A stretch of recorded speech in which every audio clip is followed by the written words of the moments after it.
Okay, sorry, I did the old mute trick. My internet's a little bit choppy. Let me know if you can see me and hear me clearly. But welcome back to our Career in Coaching Open Day. This is my 4th session in a row. I've been sat here talking about coaching and presenting to you and giving a coaching demo for the past almost 3 hours. So I want to take a little bit of a break. I'm going to put this over to you because today we're going to be talking about an interesting topic. So whilst I take a little bit of a breather, I'm going to ask you, what do you think about the AI and the future of coaching? Where do you think we're going to head as a profession? What's your worries? What's your concerns? Donna's saying, yes, you can hear me and see me well. Thank you so much for confirming, Donna. And I appreciate you being here and sitting through me with this for the 4 hours we are here today. So what are your worries, fears? How do you see the future of the coaching profession going in this dawn and age of AI?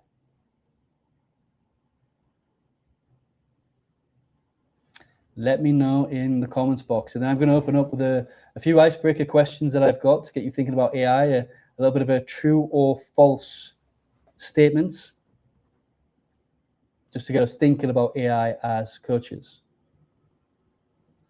So what are your worries? What are your concerns? Where do you see the future of the profession? What have you heard so far? What's making the most noise for you? Let us know in the comments box.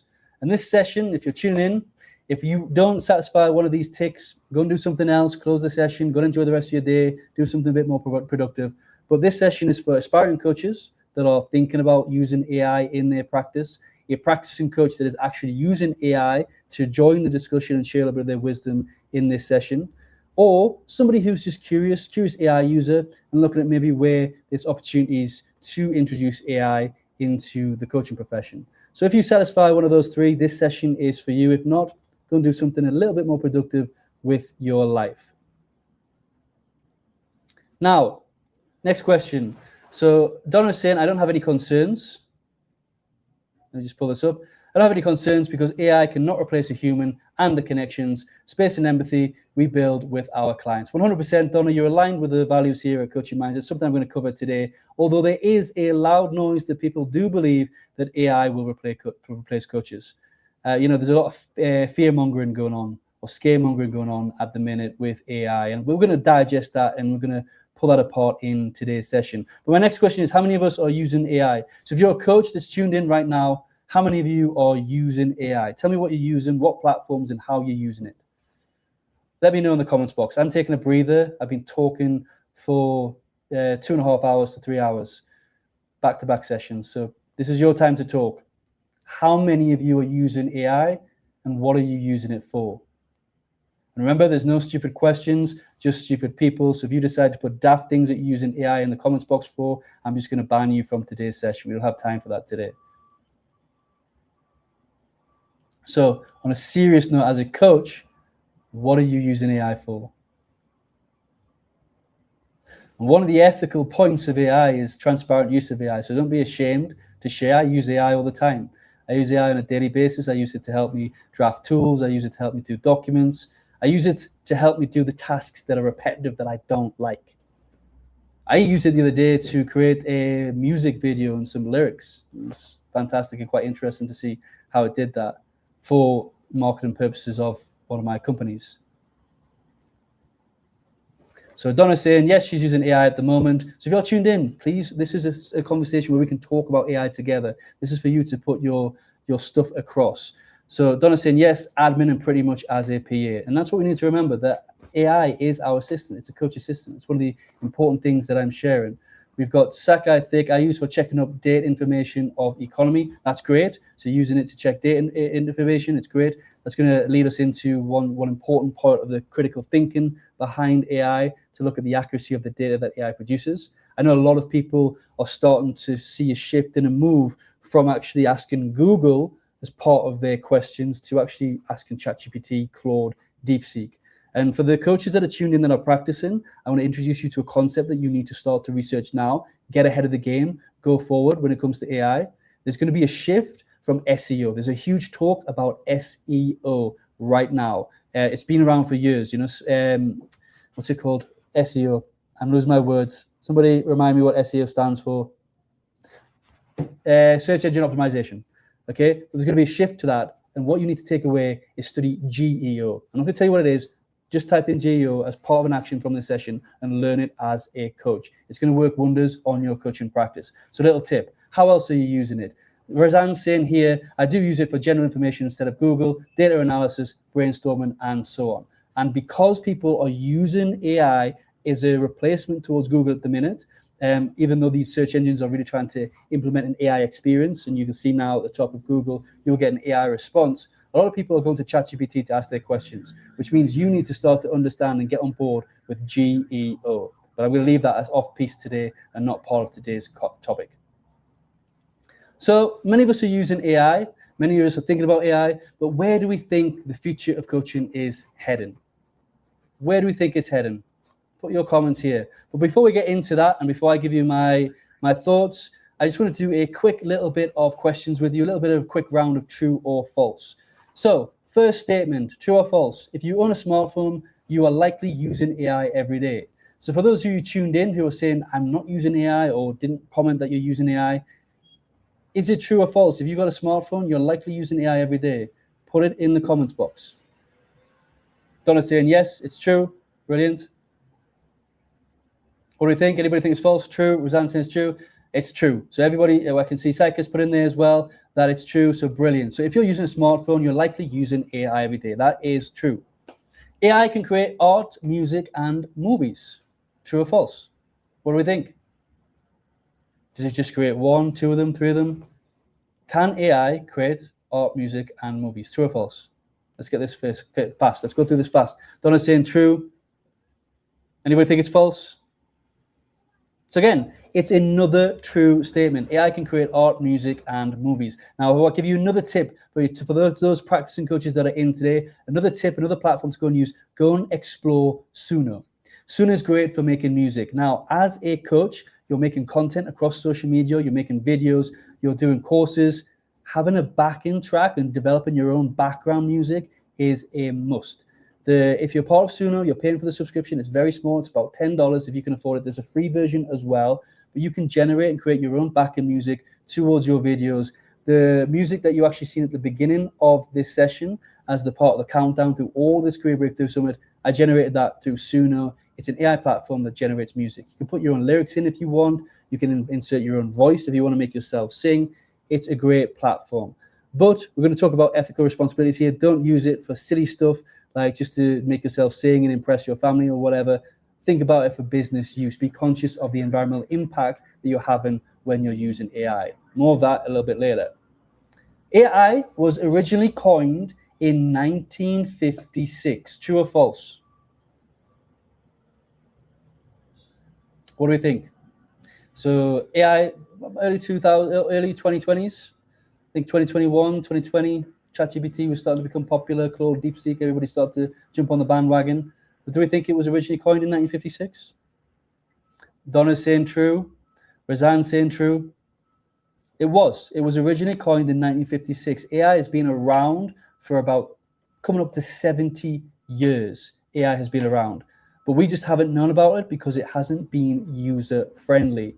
It wasn't until 2021, 2022, when ChatGPT started to make it easy for everybody to use AI, become more user-friendly, technology advanced, that we're talking about it now. We think it's a new concept, but it's not. It's been around for years. It's just being used more globally and for more tasks.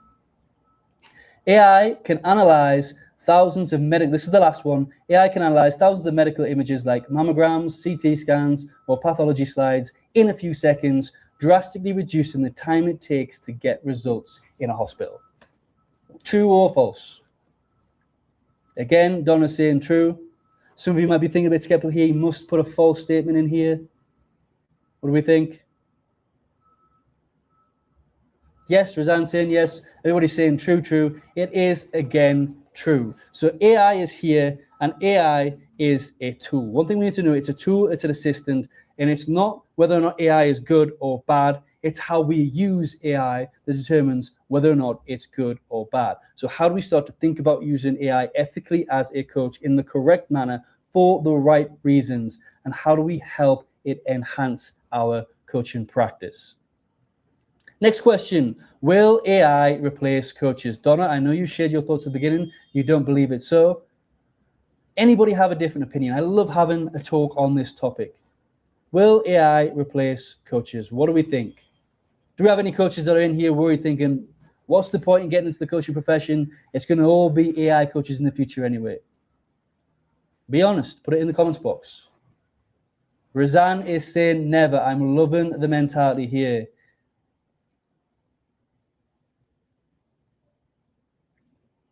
Will AI replace coaches? Anybody have? It can be used as a triage. And we're going to get onto that, Donna. I'm going to sound, at the beginning of this presentation, I'm going to sound very anti-AI.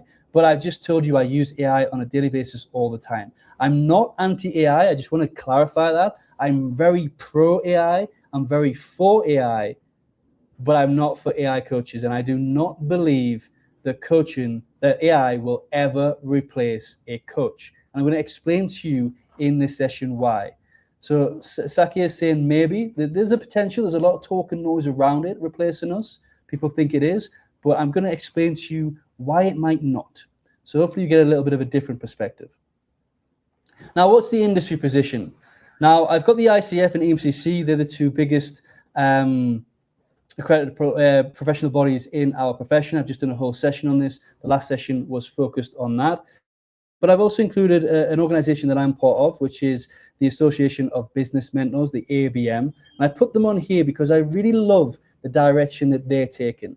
Now, what we've got here is we've got the ICF, as always with everything, because we really struggle. Again, another slap on the wrist for saying this out into public. But one thing we're really poor at as an industry is collaboration. You've got the ICF over here doing one thing. You've got the AMCC going off here doing another thing. You've got the AC over here, Commends over there, all doing their own different things. And as much as I preach and as much as I try to bring the two together, it falls on deaf ears. But that's a point for another day. But you've got the ICF going off. There's lots of talks around the support of AI bots. There's lots of thoughts around AI coaches and generating AI coaches. But what I do like across the board is that they're all thinking about the ethical standards and ethical use of AI, which is super important. So it's great to see all these organizations getting involved in this. Slightly disappointing for me to see the ICF really talk about looking at possible credentials for an AI coach. AMCC, loving how they're connecting and how they're kind of collaborating with different organizations with AI to understand the systems and to really speak and be a bit of a thought leader in how these systems are used for the coaching profession. So a little bit more favor towards the AMCC. But the ABM, I love it. They've really started to develop training on AI for coaches and mentors so they can understand how to ethically use AI themselves and how to ask those questions and bring consciousness around ethical use of AI to their clients. This is the route that I really love. And there's no talk about AI coaching or anything like that within the ABM. Both the MCC and ICF touch upon this. But are we getting on the wrong train? So a point that was made yesterday, Theodora did an absolutely wonderful session for us. And the analogy she used, and I used the word scaremongering and fear-mongering earlier on today, but if you really take a step back, right, and we get past the fear, and everybody telling you need to do AI now, you need to jump AI. Theodora used a good example yesterday. She says AI is like a train, okay? And if you don't jump on that train, you're going to miss it. Now I question how true is that? Because what I'm observing and what I'm seeing, and I'm seeing companies backtrack, is a lot of organizations are jumping too quick and they're getting on the wrong train. They have to come back a few stations and restart to strategize. Are we acting here from a place of fear? Nobody really knows what the future of AI is. We can all make predictions. We can all think what we do. We can listen to the noise. We can listen to the fear. Nobody has a grasp. Nobody knows the right direction in which to go. If we jump on board with the ICF, is it the wrong train? If we jump on the board with the AMCC, is it the wrong train? If we jump on board with the ABM, are we getting on the wrong train? What train do we want to get on? And we don't have to rush. We don't have to fear. Look at social media. Let's take social media for an example. It's a revolution we don't really talk about, but everything's on social media. Many people thought they didn't need to be on social media, didn't have to jump on board. There's lots of talks, you have to be on social media, you have to do this. We've been going on social media for what, 20 years, over 20 years now? People are just starting to get on it now and get the use of it. Because what we've got to understand, and one thing I took from an event that I was in London, and it was Piers Linney. For anybody who is familiar with Dragon's Den in the UK, he sat on Dragon's Den, and he's busy working with AI right now. And one thing that really stuck in my mind in that conversation and that talk is that yes, technology is going to get advanced. It's going to get quicker and faster than any rate we've ever seen. We don't need to be scared of that, because if we reflect and we think back, it's not about us learning how to use technology. Technology becomes easier for us. It understands us to become easier to use. So you look now, in terms of generations, some of the older generations didn't have phones, were very uncomfortable with phones. We adapted the phones to make it more user-friendly, and now everybody has a phone. We're making phones more accessible for people, and technology is only going to grow in that way. AI is only going to grow in that way. If we really take a step back and be honest with AI, what it produces right now, the accuracy in data is pretty poor. So if we jump on, we implement our systems, we start to implement chatbots into everything we do and AI into this, but our data set and everything that we're basing that AI on is shite, what it produces is going to be shite as well. The accuracy of AI is really not there. And what we're going to see that we haven't seen yet is a monopoly or a dominant organization, brand or company that's going to take over AI. We had Google that did it for the search engines. We've got all these different AI platforms that are trying to fight for that top spot right now. But in a year or two, it might happen a bit quicker. There will be one that comes in that dominates it, that everybody uses, and they've mastered it. Just like Google. You've still got Bing, you've still got Yahoo search engine. I don't know if that still exists, but remember when internet was coming around and you had different search options? Wait for that one, the dominant one if you want. What I'm saying here is think about your strategy. Think about your approach. Think about what AI is going to enable you. Don't just jump in out of fear. Don't get on the wrong train because everybody's telling you to. And if you don't do it, you're going to miss out. You won't. You can catch up. And the technology will make sure that you can catch up by how advanced it gets in the future. So put that in mind. That is my thoughts. Take it or leave it. And the final point I want to mention, which I really think this is where I think we're getting on the wrong train as a profession. And you can disagree with me or you can support me in what I'm trying to achieve here. But there is no such thing as an AI coach. As much as everybody tries to convince me, and off my last talk, I had articles about what AI can do and how they can do this, and in the future, it's going to do that. I don't care about your articles, okay? Because if you really look at the definition of coach and what we do as a coach, you can't take the human element out of that. You can't take human from the definition of coach. What we're talking about here and the ethical standards that the ICF and the AMCC are looking at is called AI support. We should be distinguishing AI support from coaching like we do every other alternative support method. There's no AI therapy, there's no AI mentor, there's AI chat support, there's coaching, there's therapy, there's mentoring, and there's teaching, and there's AI support, emotional support, mental support, whatever you want to call it, but it's not coaching. AI will never meet the human connections that form the definition of coaching. So we need to just stop entertaining that language. Don't even put it into the vocabulary. Don't introduce it into a profession. Get rid of it, okay? There's now AI chat support. Let's call it AI chat support that coaches can use and utilize and that people might be putting through out there. But this is just an assistant. It's an assistant to a coach. It's not an actual coach, as Sake has just said that as well. It's not to replace the coach. It's assistance. It's AI support that we can use and maybe tap into as a coach, but it's not going to replace the actual coaching. That's the angle and the direction I believe we should be taking as an industry. Get rid of that from the vocabulary. Razan saying AI cannot understand personality, actions, values, beliefs, emotions, feelings, and thoughts. Exactly, Razan. And that leads me on to my slide, which I'm not too sure it's quite next here. So just to add on to your list there, Razan, it also doesn't have human presence and relationship. AI is not, it doesn't come from a place of compassion or empathy. It doesn't have an intuition. It cannot tell. It takes everything you put in there logically. So when you're given it information, it takes it as a logical approach. It can't use the intuition that maybe the information you're sharing is biased or it's an assumption about yourself. It cannot pick all that up like a human can with their intuition. We can feel in our coaching sessions if something's not quite right, if what the client's saying matches their body language. AI support or AI bot cannot do that. It cannot make moral or ethical judgment. It requires your input and your thoughts and for you to say something to make that moral and ethical judgment. And it doesn't contain shared human experiences, which links to the empathy. They can't touch with what we do. They cannot connect with us based on our shared human experience. Donna's saying, agree. As humans, we need humans. Without us, everything is impacted. This should be a non-negotiable. 100%. It should be a non-negotiable. I don't know why we're entertaining it.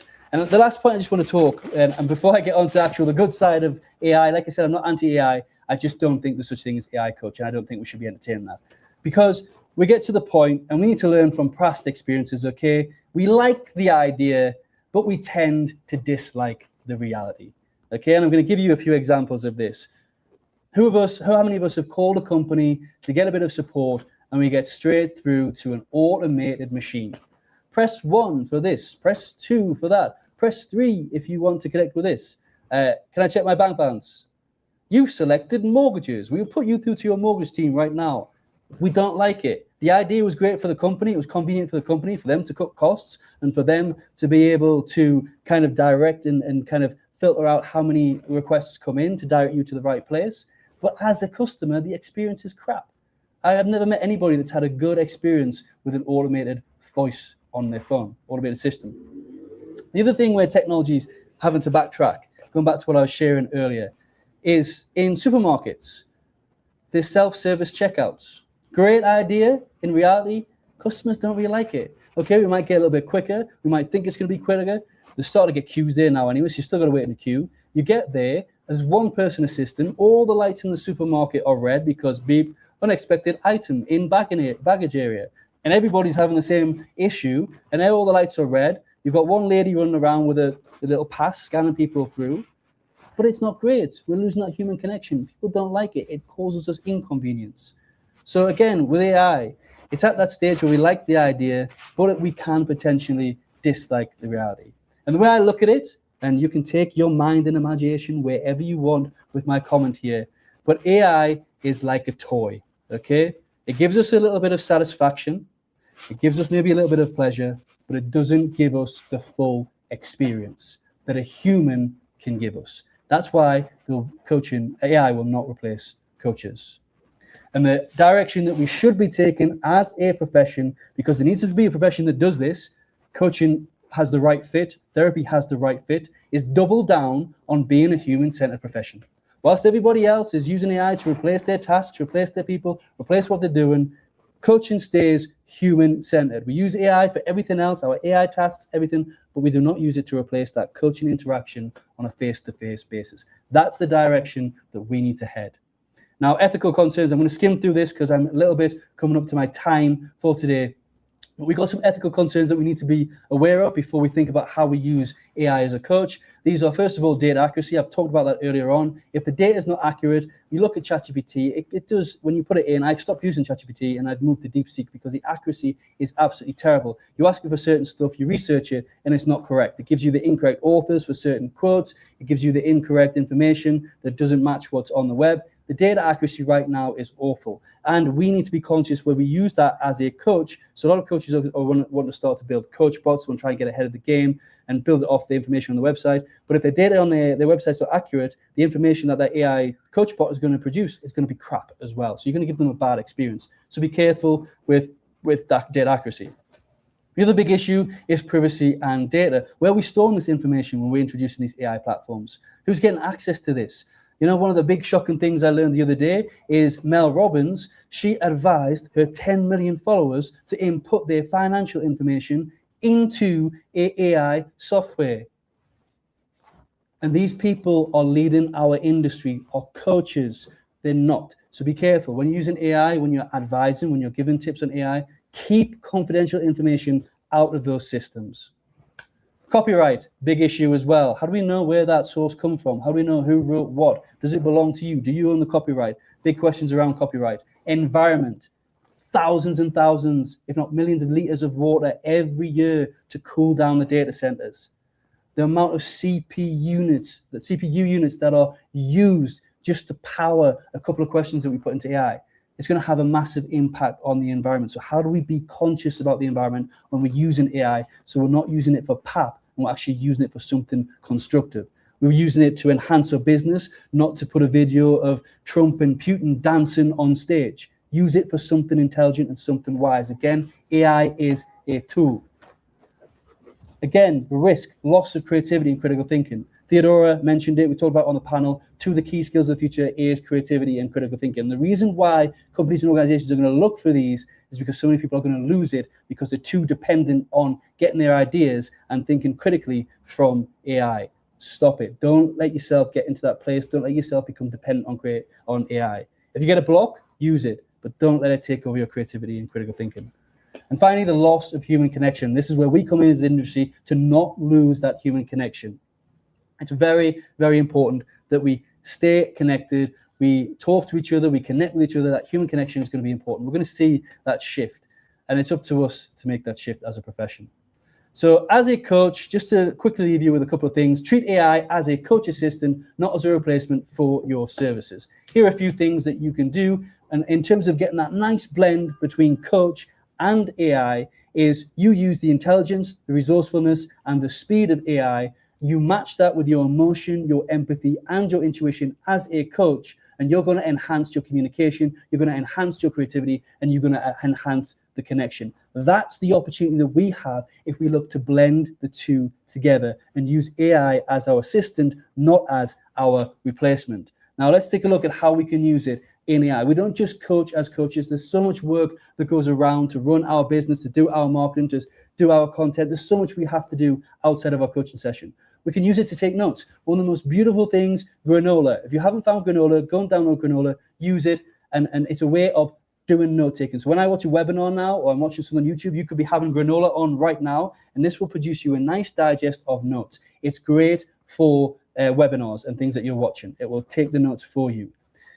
In Zoom, if you use Zoom as part of your coaching sessions, turn on the AI note taker. You have notes created for you in minutes, less than minutes, that you can then send to your clients. Now, critical thinking is important here. Don't just send the notes, read through them, make sure they're accurate, because again, these AI systems are not right there yet for accuracy. So make sure we do that critical thinking and that checking. But we can use it for note taking. That used to take us ages. I remember when I started coaching 9 years ago, I was writing my notes out, and then I was typing them out, and then I was sending them to the client. It took up so much time. That's gone. We can do it in seconds. It's brilliant. We can use it to develop our own tools and documents, but give some creativity, give some critical thinking towards your tools. Don't just ask ChatGPT, create me a tool with a nice acronym that does this, because what it produces is quite crap, okay? It's just going to give you surface level, a different version of the grow that you can call, I don't know, no, and just change one of the words. It's not going to be useful. It's not going to be helpful. Give that critical thinking, make it unique, add a bit of your human experience and your creativity in there so it's yours. Know it, own it. Don't do what I'm seeing a lot of coaches do right now. They're creating a model, they put it out there, lots of details on ChatGPT, but when you come and ask questions or you come to talk to them about it or they're giving a presentation, they don't know it. They have to read it from AI notes on the side. So use it, but make sure you don't use it to overtake your knowledge. You need to know what you're talking about, what they're having to produce. Content, it's great for content. I talked about music. You can create videos, you can create all sorts, you can schedule it. Use AI for your content on your social medias. Use it for your website. We had a coaching demo early on that was recorded, and Chantel was kindly sharing how she's using Claude for code to put into website. It allows us to create websites now. We can create a nice, flashy website by coding it. We don't need to know code to do this. We can use and ask questions and use AI to build nice interactive websites as a coach. We can use it for courses. We've got AI coaching rooms at Coaching Minds. We help our coaches build courses that has AI functionalities built in there. We can use it for our marketing, for our funnel, for our engagement, everything. Okay, we can use it for everything but, so this is why I'm pro AI, we can use it for everything but the actual coaching conversations. We can even use it where I see the best use of AI in our industry to save us so much time. One of the problems that we have as coaches is non-attendance at discovery sessions. So how do we use AI to have that conversation with potential clients that screens them through to us for a coaching session, rather than us booking our calendar with lots of discovery sessions that are free and then nobody attending? An issue that a lot of coaches face. So the furthest we go is a discovery session, but we never use AI to replace those conversations, whether it's online or in person. That connection, that conversation needs to happen from a human, not from an AI platform. And I mentioned AI coaching rooms. I don't have time to go into it to detail today, but that is something that we have implemented at Coaching Minds. It's part of the subscription if you join us as a coach. We want to create the future of coaches. We want to help coaches really use AI to make their business simple, every aspect of their business really simple and really useful, so they can focus on what we do best and what we love best, which is those conversations with the individuals in front of us. So we can create them transformations and we can help them achieve their goals. I just want to say thank you. We've come to the end of the time. I don't have time for much to come into today, to bring a lot of stuff into today. So thank you for those who have engaged. That's our observation. I'm going to come back to that. I'll respond to your comments later on. I have to jump in. We're now going live again for my 5th session in a row, but I hope you found this useful. Let's talk about this. Let's get noisier. No, AI will not replace us as coaches because you can't replace that human connection.